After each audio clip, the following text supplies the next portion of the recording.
বিশিষ্ট লোক সংস্কৃতি শিল্পী এবং আসাম সরকারের শিল্পী পেনশন প্রাপ্য এবছর উনি পেয়েছেন। আমি ওনার জন্য করতালি চেয়ে অভিজ্ঞতা আমরা দেখি যারা রাজনীতির অঙ্গনে চলাফেরা করেন তাদের মধ্যে বিত্ত বাসনাটা খুব প্রখর হয়, কিন্তু দীপায়ন চক্রবর্তীর মধ্যে দেখলাম যে চিত্তের সাধনাও যে একটা ব্যাপার সে সম্পর্কে তিনি অবহিত।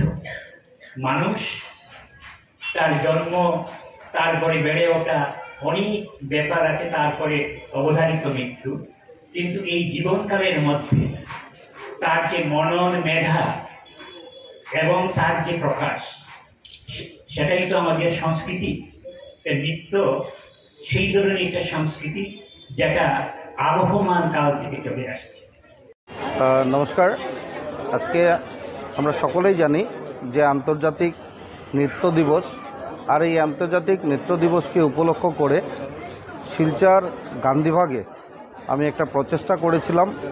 আমাদের শিলচরের বিধানসভার অন্তর্গত বিভিন্ন ডান্সের একাডেমি বা ইনস্টিটিউশন রয়েছে, তো তারা যেভাবে প্রতিনিয়ত এই সংস্কৃতিকে এতদ অঞ্চলে ধরে রাখার চেষ্টা করছেন, তার জন্য আমার একটা ছোট্ট প্রয়াস 40টি সংগঠনকে, 40টি ইনস্টিটিউশন বা একাডেমিকে ডেকে এনে আমি সম্বর্ধিত করেছি। আমাদের মধ্যে মঞ্চে উপস্থিত ছিলেন কবি সাহিত্যিক অতীন দাস মহাশয়, উপস্থিত ছিলেন আমাদের ডক্টর অমলেন্দু ভট্টাচার্য প্রফেসর, যিনিও সংস্কৃতি নিয়ে আপনারা চর্চা করছেন। এখানে উপস্থিত ছিলেন আমাদের বিশিষ্ট শিল্পী, বিশেষ করে তিনি আসাম গভর্নমেন্টের আর শিল্পী পেনশনও পেয়েছেন আমাদের ভারতীয় জনতা পার্টির বীণাপাণি নাথ সহ অনেকেই উপস্থিত ছিলেন।